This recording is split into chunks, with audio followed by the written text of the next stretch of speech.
नमः शिवाय। ओम नमः शिवाय। आंखें खोलो पुत्र।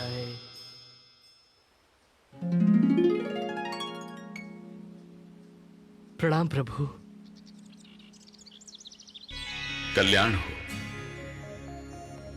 हम तुम्हारी आराधना से अति प्रसन्न हैं पुत्र।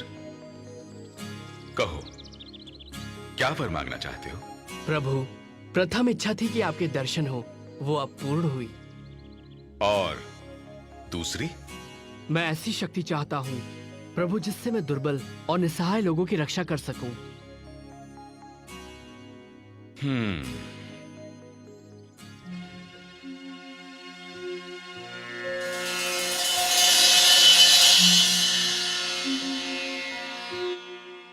इन्हें स्वीकार करो पुत्र।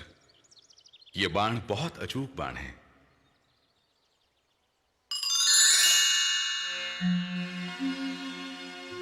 पहला बाण छोड़ने से तुम युद्ध भूमि में जिनका भी वध करने की कामना करोगे, ये बाण उनके शरीर पर मृत्यु चिन्ह बना देगा।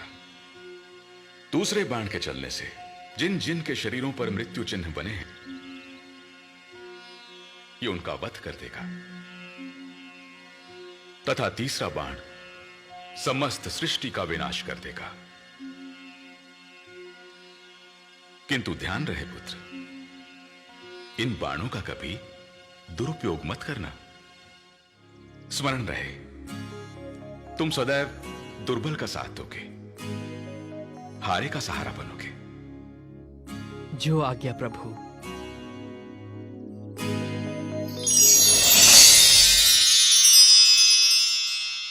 बर्बरिक को प्रलय वाली शक्ति मिल गई। इन 3 बाणों की सहायता से वो विश्व भर की सेना को अकेले समाप्त कर सकता था। पांडव द्रौपदी के साथ अपना 1 वर्ष का अज्ञातवास पूरा करने महाराज विराट की राजधानी पहुंच गए। द्रौपदी शैलेंद्री बन गई और उसे महारानी सुदेशना ने अपनी सेवा में रख लिया। युधिष्ठिर विराट नरेश के विशेष सेवक हो गए। भीम रसोइया बन गए। अर्जुन ने विराट पुत्री उत्तरा को नृत्य की शिक्षा दी। नकुल अश्वशाला की देखभाल करने लगे और सहदेव ने चरवाहे का कार्य किया। अज्ञातवास समाप्त होते ही पांडवों का दूत बनकर श्री कृष्ण कौरवों के पास गए, परंतु दुर्योधन ने उनकी बात नहीं मानी। युद्ध होगा बड़े भैया, अवश्य होगा। युद्ध को टालने का मेरा अंतिम प्रयास, मेरा शांति प्रस्ताव विफल हो गया। मामा शकुनी के द्यूत के पासे अब जुए की बिसात से निकलकर नरसंहार का नृत्य कर रहे हैं। हस्तिनापुर नरेश धृतराष्ट्र ने नेत्रहीनता को अपना रक्षा कवच बना लिया है और पुत्र मोह के कारण वो अपना राजधर्म भूल चुके हैं। मैंने आप पांडवों के लिए केवल 5 गांव मांगे थे, किंतु दुर्योधन ने कहा कि 5 गांव तो क्या, वो सुई की नोक के बराबर भूमि भी नहीं देगा।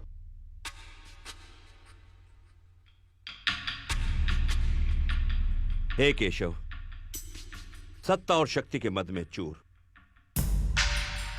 अनुज दुर्योधन चाहे कुछ भी कहे, किंतु पांडवों की ओर से अंतिम निर्णय लेने का अधिकार मैं आपको सौंपता हूं माधव। प्रश्न अब केवल न्याय संगत अधिकार का नहीं है महाराज, अब प्रश्न है धर्म का। और मैं तो सदैव धर्म के हित की बात करूंगा और यही कहूंगा कि हे सर्वश्रेष्ठ धनुर्धर, उठाओ अपना गांडीव। हे गदाधारी भीम, उठाइए अपनी गदा। हे धर्मराज युधिष्ठिर, उठाइए धर्म की ध्वजा। जब जब राजनीति करने वाले लोग असंवेदनशील होंगे, तब तब शस्त्र उठेगा। यह युद्ध होगा सत्य और असत्य का, न्याय और अन्याय का, धर्म और अधर्म का। इसलिए यह धर्म युद्ध है, जिसके लिए धर्म क्षेत्र कुरुक्षेत्र चुना गया है। अर्थात ये युद्ध तो होगा ना वासुदेव? निस्संदेह पांचाली। हे मधुसूदन, अंतिम सांस लेती मेरी प्रतिशोध की ज्वाला को आपने पुनर्जीवित किया है। हे नरश्रेष्ठ, ये आपका वचन है, आश्वासन मात्र नहीं।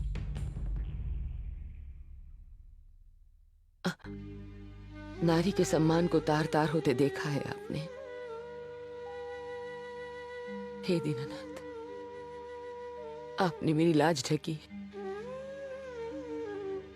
इन खुले केशों के साथ यदि मैं चिता तक जाती तो मेरा स्थान नरक में निश्चित था। कृष्णे, तुम्हारे रूप में समस्त नारी जाति का अपमान करने वालों को चिता भी नहीं मिलेगी। उनके शवों पर विलाप करने वाला कोई नहीं होगा, होंगे केवल गिद्ध। कुमार बर्बरीक की, कुमार बर्बरीक की, कुमार बर्बरीक की, कुमार बर्बरीक की, कुमार बर्बरीक की, कुमार बर्बरीक की। दादीश्री, बर्बरीक। दादीश्री, मुझे लगा कि आप मुझे याद कर रही हैं, सो मैं यहाँ चला आया। बैठ जा पुत्र। बर्बरीक, विधाता ने तो मेरे भाग में प्रतीक्षा ही लिख दी है। कभी अपनों की प्रतीक्षा उम्र भर, तेरे दादा की प्रतीक्षा, और अब तेरी प्रतीक्षा। दादीश्री, आपकी यही प्रतीक्षा तो आपके अपनों की शक्ति है। आपने जिस कार्य के लिए गुरुदेव श्री कृष्ण के पास भेजा था, उनके मार्गदर्शन में वो पूर्ण हुआ। आज आपके बर्बरीक को संसार की बड़ी से बड़ी शक्ति भी चुनौती नहीं दे सकती। पुत्र बर्बरीक,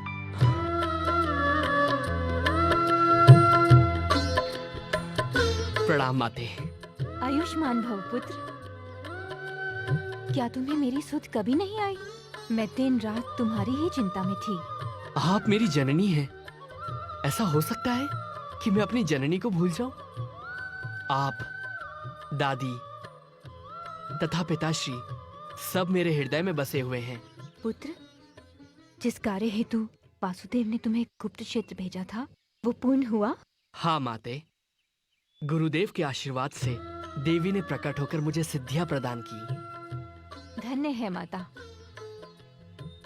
दादी, वन में मेरी दादाश्री, दादी द्रौपदी तथा समस्त पांडव कुल से भेंट हुई। अच्छा, तो तुम्हें उनके दर्शन प्राप्त हुए? हाँ दादीश्री, वो कह रहे थे कि उनका अज्ञातवास चल रहा है। यदि किसी ने उन्हें देख लिया तो उन्हें फिर से वनवास जाना पड़ेगा।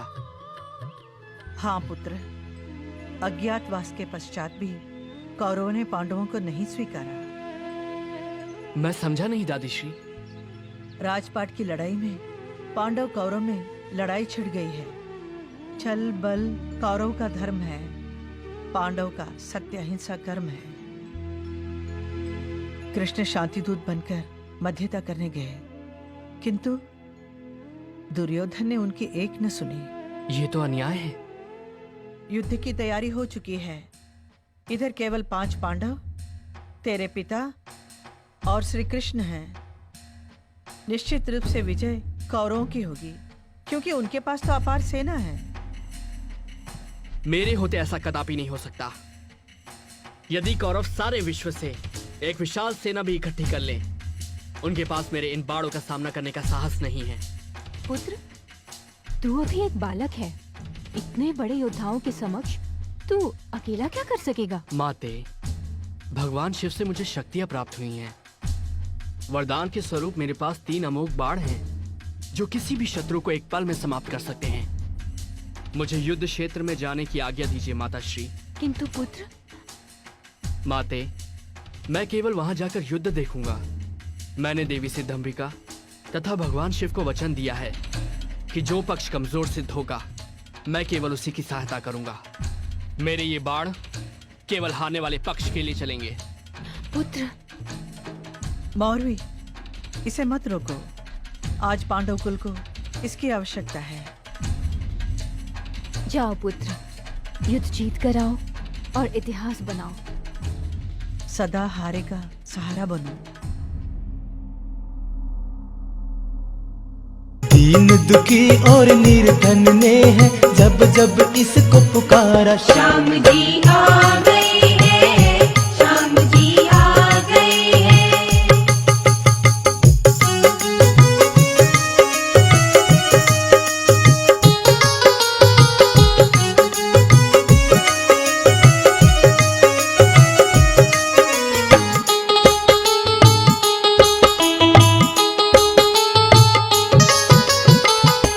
जैसी हो जिसकी भावना।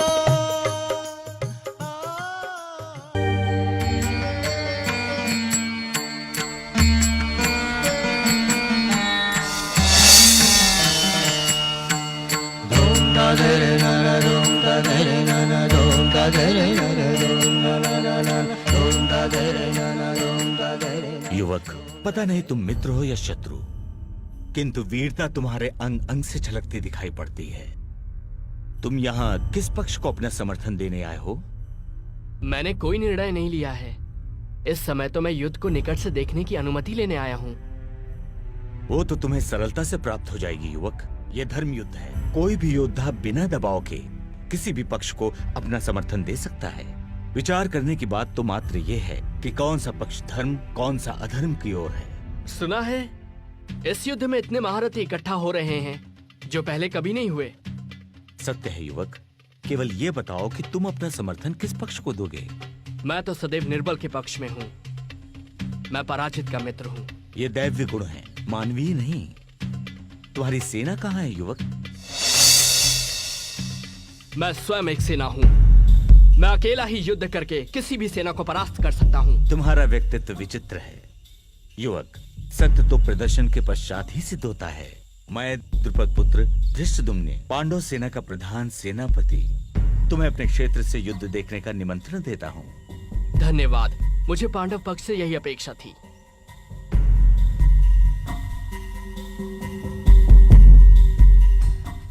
दुर्योधन ने अपनी सेना के महारथियों से प्रश्न किया है कि उनमें से कौन कितने दिनों में सेना समेत पांडवों का वध कर सकता है। पितामह भीष्म और कृपाचार्य ने 1 मास, द्रोणाचार्य ने 15 दिन, अश्वत्थामा ने 10 दिन तथा कर्ण ने 6 दिनों में युद्ध की समाप्ति की घोषणा की है। केशव, आपका तात्पर्य क्या है? यही प्रश्न मैं आप सबसे करना चाहता हूं कि आप में से कौन कितने दिनों में समस्त कौरव सेना को नष्ट कर सकता है।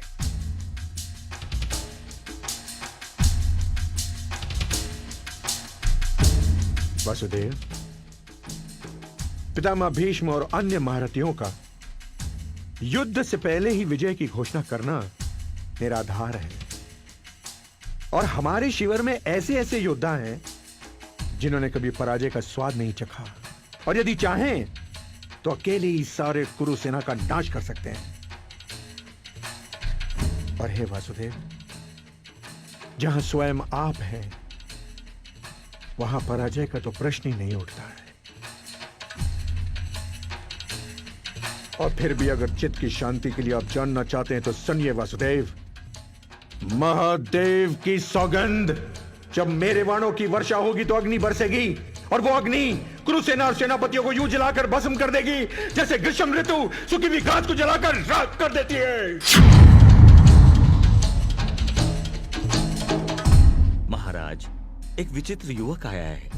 उसकी बातों में बड़बोलापन है, किंतु उसके मुखमंडल पर छलकता आत्मविश्वास उसकी कही गई इस बात को सत्य साबित करता है। वो कहता है कि मैं अकेले ही युद्ध क्षेत्र में समस्त सेना को समाप्त कर सकता हूं।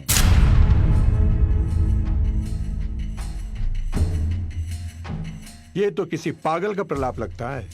नहीं पार्थ, युवक है, युद्ध की बात करता है। चलकर देख तो लो उसे।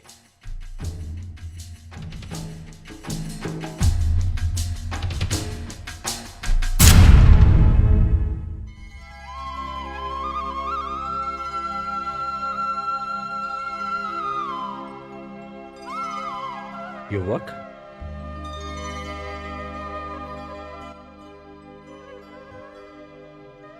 गुरुदेव, आप? सुहृदय, प्रणाम प्रभु। आयुष्मान भव। पुत्र, ये तुम्हारे दादा श्री अर्जुन हैं। हाँ, गुप्त क्षेत्र में हम अल्प समय के लिए मिले थे। प्रणाम दादाश्री। विजयी भव पौत्र। गुरुदेव, मुझे युद्ध की सूचना मिली और मैं चला आया।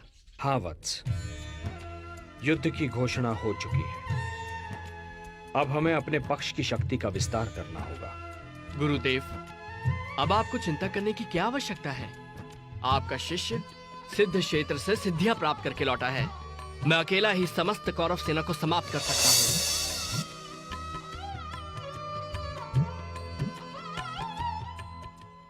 गुरुदेव, ये है मेरी साधना का प्रसाद जो मुझे देवी सिद्धंबिका और भगवान शिव ने दिए हैं।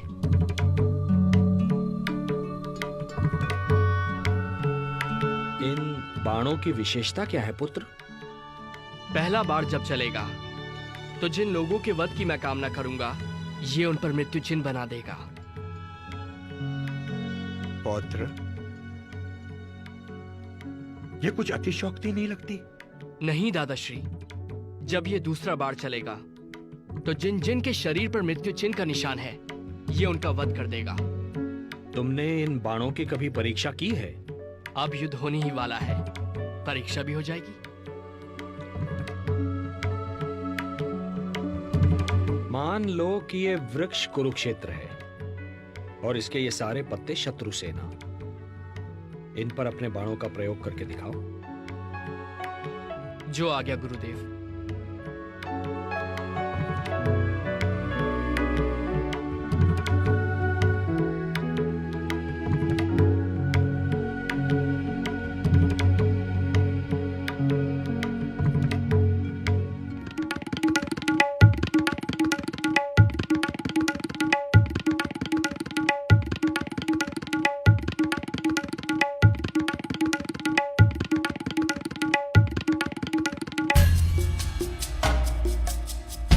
इस वृक्ष के सारे पत्ते मेरे लक्ष्य पर हैं गुरुदेव।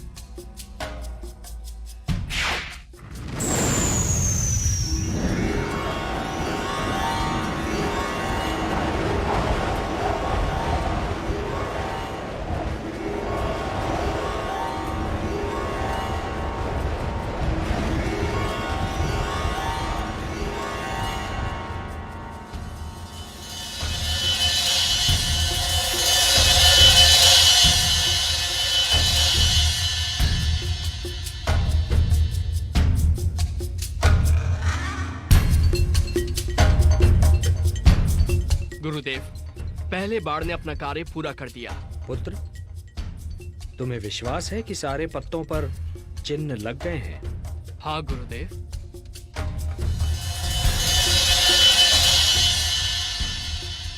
गुरुदेव, अब मेरे दूसरे बाण को छोड़ने से जितने पत्तों पर चिन्ह हैं वो भूमि पर गिर जाएंगे और तीसरा बाण तो प्रलय के समान है। यदि मैंने इसका प्रयोग किया तो सारी सृष्टि का विनाश हो जाएगा। मैं इसका प्रयोग कभी नहीं करूंगा। रुक जाओ पौत्र,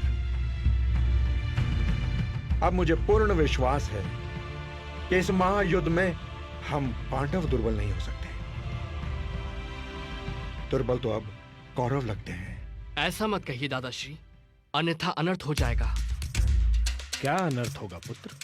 गुरुदेव, मैंने देवी सिद्धंबिका तथा भगवान शिव को वचन दिया है कि युद्ध में जो पक्ष कमजोर सिद्ध होगा मैं उसकी ओर से युद्ध करूंगा।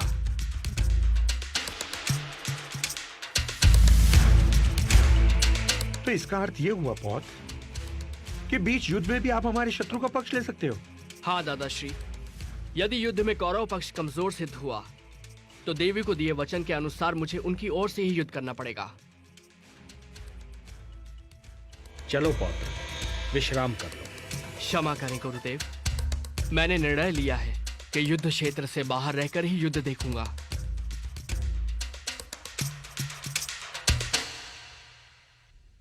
चलो पार्थ।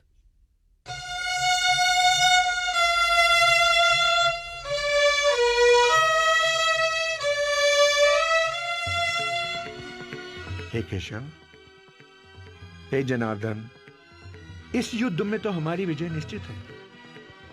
निस्संदेह, किंतु जो मैं अभी सुनकर आ रहा हूं उसका अर्थ यह है कि पहले हमें पराजय की सीमा तक पहुंचना होगा, और पराजय का अर्थ है पांडवों में से 2-3 की मृत्यु और पांडव सेना का विनाश। पराजय? मैं कुछ समझा नहीं केशव। पार्थ, यदि हम कौरव सेना का नाश कर दें और विजय की ओर चलें तो बर्बरीक अपने 2 ही बाणों से अपने विजय उल्लास को पराजय में बदल देगा। तो अब क्या करें?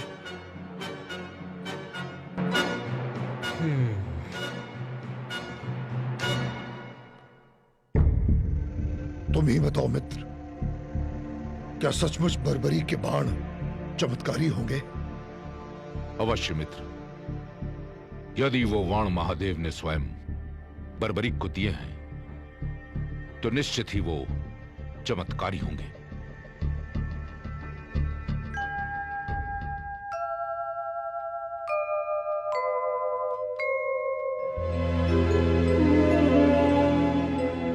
बर्बरीक को युद्ध से हटाना होगा, अन्यथा ये युद्ध की दिशा बदल देगा। ये धर्म युद्ध है। धर्म को बचाने हेतु अब यही एक विकल्प शेष है।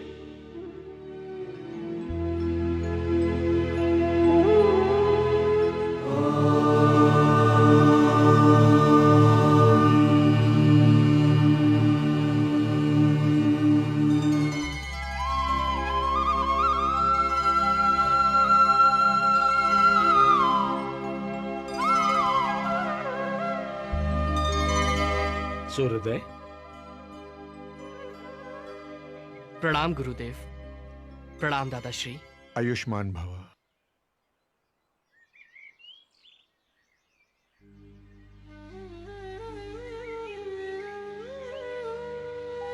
प्रभु, आप शांत क्यों हैं?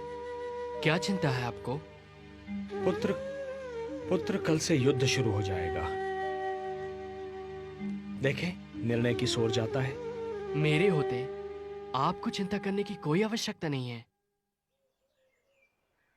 यदि कौरवों के पक्ष में युद्ध जाता देखा तो मात्र 2 क्षण में ही मैं सारे योद्धाओं को समाप्त कर दूंगा।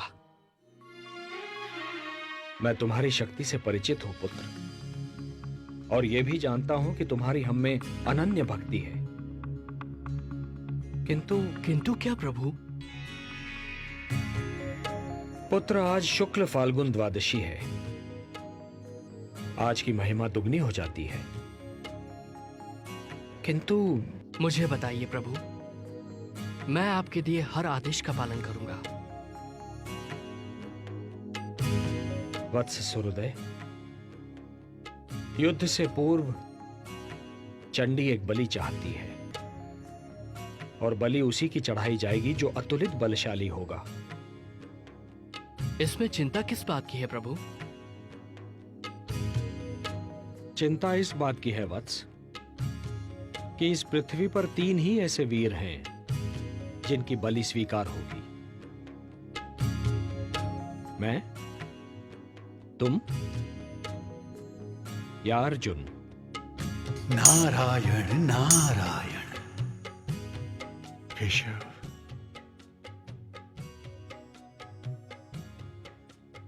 बस इतनी सी बात है केशव? क्या यही आपकी चिंता है? तो है जनार्दन, इस बलि के लिए मैं अपने आप को प्रस्तुत करता हूं केशव, अपने आप को। तुम ये नहीं कर सकते पार्थ, ये धर्म युद्ध है।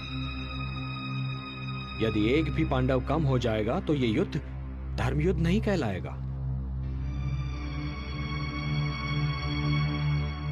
बस एक ही मार्ग शेष है। मैं स्वयं ही अपना बलिदान दे देता हूं। वैसे भी युद्ध ना करने की प्रतिज्ञा ली है मैंने। एक सारथी ही तो हूं तुम्हारा। नहीं केशव, नहीं। प्रभु, आप मेरे गुरु हैं, श्रेष्ठ हैं, सभी तरह से ज्येष्ठ हैं मेरे। ये अधिकार सिर्फ मेरा है, मेरा। मुझे आज्ञा दीजिए प्रभु। आपके चरणों की सौगंध खाकर कहता हूं, आपके उद्देश्य को पूरा करने के लिए मैं अपने शीश की बलि देता हूं।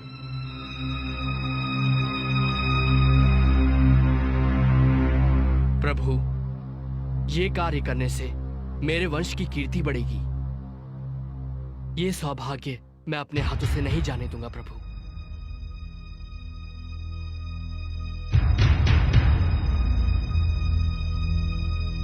सोचिए मत प्रभु, उठाइए ये शस्त्र और मेरे शीश को धड़ से अलग करके चंडी मां को बलि चढ़ाइए।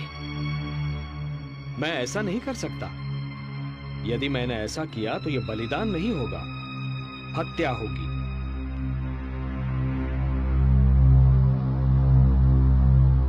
जब मैं स्वेच्छा से ये शीश आपको सौंप रहा हूं तो ये हत्या नहीं कहलाएगी। धर्म यह कहता है वत्स कि बलिदानी स्वयं दान दे। यदि मैं ऐसा करता हूं तो वो हत्या ही कहलाएगी।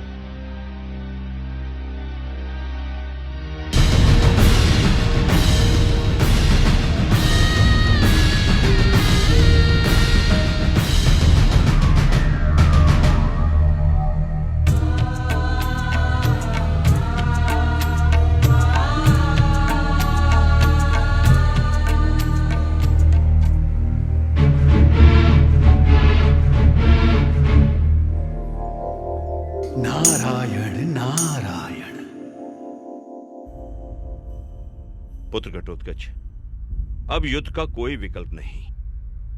धर्मराज, घटोत्कच पुत्र बर्बरीक ने श्री कृष्ण के कहने पे अपना शीश दान कर दिया।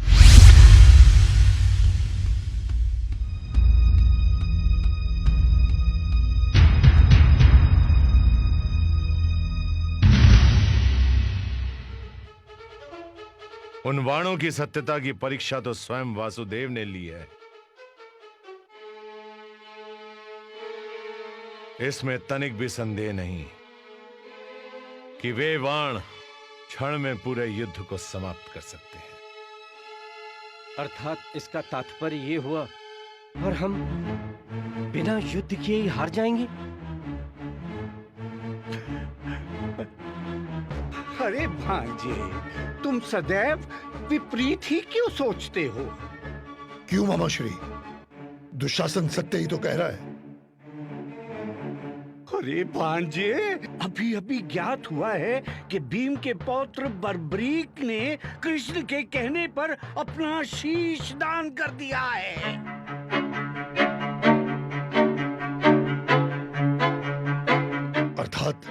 अर्थात भांजो, बर्बरीक की मृत्यु हो चुकी है।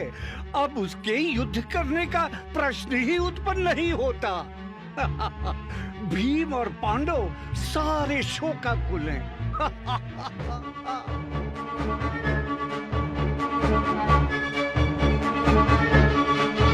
अवश्य इसमें भी कृष्ण का कोई उद्देश्य होगा।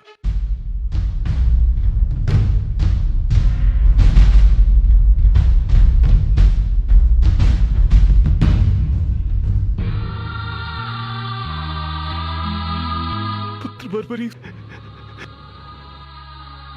पौत्र, ये तूने क्या किया? वासुदेव, ये आपने उचित नहीं किया।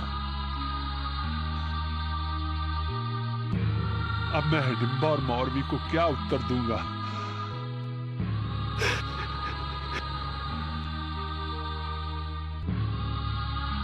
हे ईश्वर, ये तेरी कैसी लीला है? कौन सा पाप किया था मैंने? इससे तो अच्छा होता पुत्र बर्बरीक से पहले मुझे ही मृत्यु आ जाती। कम से कम ये दुख तो नहीं सहना पड़ता। ये आपने क्या किया वासुदेव? और इसके पीछे आपका क्या उद्देश्य है? बोलिए न केशव।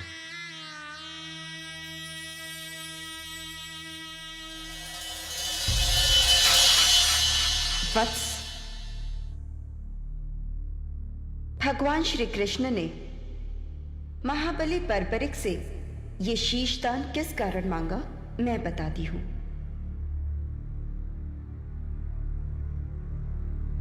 ब्रह्मदेव द्वारा घमंड करने पर इन्हें ये श्राप दिया गया कि अगले जन्म में जब पृथ्वी पर धर्म की रक्षा के लिए युद्ध होगा, तब श्री कृष्ण के द्वारा इन्हें मोक्ष प्राप्त होगा और वे ही इनकी मृत्यु का कारण बनेंगे।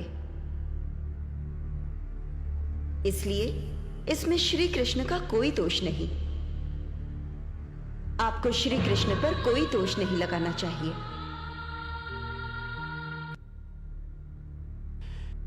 हे केशव, मुझे क्षमा करें, क्षमा करें।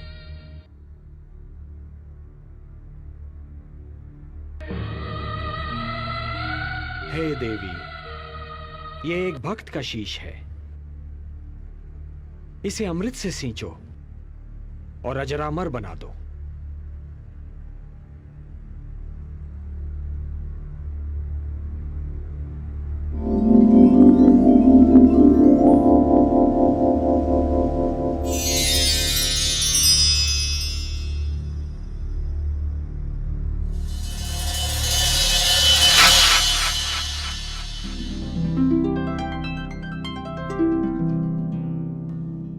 प्रणाम प्रभु। कीर्तिमान भव।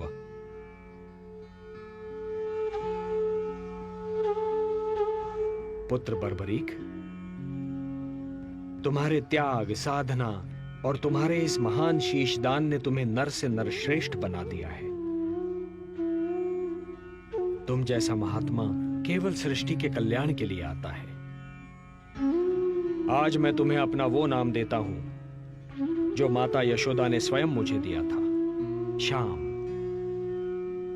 नारायण नारायण। और तुम्हें मैं अपनी सारी शक्ति भी प्रदान करता हूं। कलयुग में तुम्हें लोग श्याम के नाम से पुकारेंगे। जय श्री श्याम, जय श्री श्याम, जय श्री श्याम, जय श्री श्याम। वत्स, अपनी इच्छा मुझे बताओ। हे नारायण, हे श्याम, मेरी 2 इच्छाएं हैं। प्रथम इच्छा, मेरी देह को आपके हाथ से अग्नि मिले, और मेरी दूसरी इच्छा, मैं महाभारत का युद्ध देखने आया था, मैं वो देखना चाहता हूं। तुम्हारी दोनों इच्छाएं पूर्ण होंगी वत्स। तुम्हारे इस शीश का कभी अंत नहीं होगा।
कुरुक्षेत्र के युद्ध में पांडवों की जीत हुई और कौरवों की हार।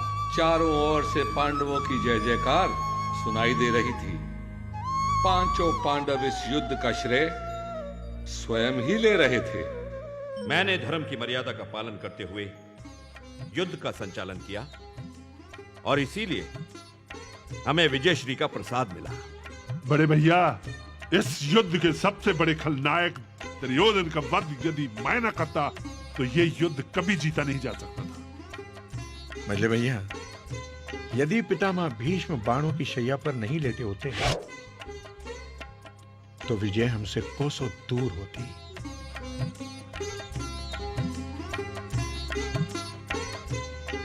किस बात पर इतना विवाद चल रहा है? कृष्ण, तुम ही बताओ कि इस युद्ध में विजयश्री का मुकुट किसके शीश पे रखना चाहिए? ये तो बड़ा विकट प्रश्न है भीम भैया।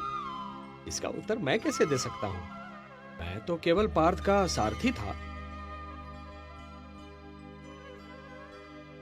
हाँ, लेकिन एक महान योद्धा है जिसने ये सारा युद्ध देखा है। उस महादानी, उस शीशदानी से अवश्य पूछ सकते हैं। चले? चलिए।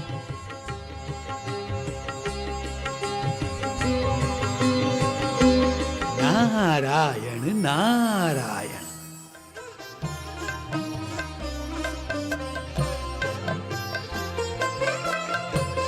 प्रणाम प्रभु।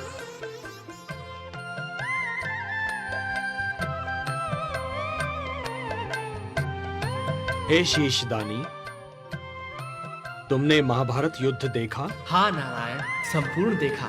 तुम्हारे ये पांचों पितामह इस बात पर विवाद कर रहे हैं पुत्र कि इस युद्ध में विजय किसके कारण प्राप्त हुई।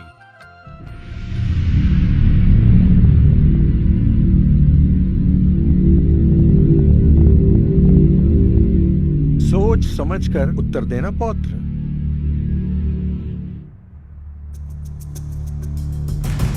ना जाने किस आधार पर आप सब अपने आप को इस युद्ध का नायक मान रहे हैं। आप बड़े दादा धर्मराज युधिष्ठिर, आपने असत्य भाषण करके अपने गुरु द्रोणाचार्य का वध कर दिया। मेरे पितामह भीम, आपने गदा युद्ध के नियमों का उल्लंघन करके दादा दुर्योधन का वध किया। गांडीवधारी आपने तो युद्ध से पूर्व ही गांडी फेंक दिया था।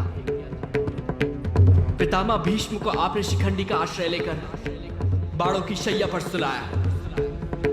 दादा कर्ण से आपके प्राणों की रक्षा के लिए मेरे पिता घटोत्कच ने अपने प्राणों की आहुति दी। नहीं, आप में से कोई भी नहीं है। इस युद्ध का नायक, इस युद्ध के एक ही महानायक हैं, मेरे गुरुदेव श्री कृष्ण। मुझे तो पूरे युद्ध में गुरुदेव श्री कृष्ण और उनके सुदर्शन चक्र के सिवा और कुछ नहीं दिखाई दिया। गुरुदेव श्री कृष्ण केवल दादा अर्जुन के सारथी नहीं, इस महायुद्ध के सारथी थे कृष्ण, केवल श्री कृष्ण।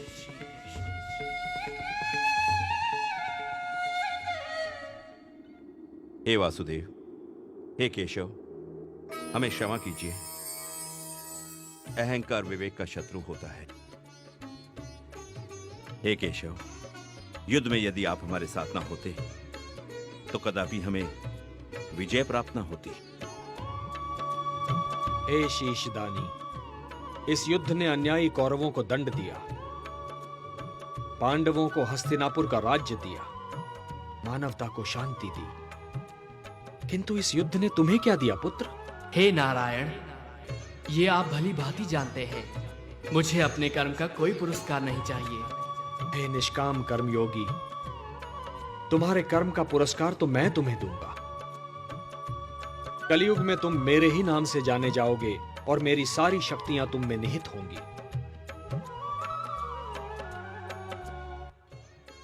जो भी मनुष्य तुम्हारी पूजा करेगा उसकी सारी मनोकामनाएं पूर्ण होंगी। मेरे लिए क्या आज्ञा है प्रभु? पुत्र, कलयुग का प्रसार बढ़ते ही तुम खाटू नाम के स्थान पर प्रकट हो जाना। वहां की भूमि अत्यंत पवित्र और पावन है। खंडेला का राजा अत्यंत धार्मिक प्रवृत्ति का है। जब तक यह पृथ्वी है पुत्र, जब तक सूर्य चंद्रमा है, जब तक ये सारे नक्षत्र हैं, तुम लोगों के लिए पूजनीय और वंदनीय होगे। तुम्हारे शीश की पूजा होगी पुत्र। तुम शाम नाम से जाने जाओगे और हारे का सहारा बनोगे। ओम नमो भगवते वासुदेवाय।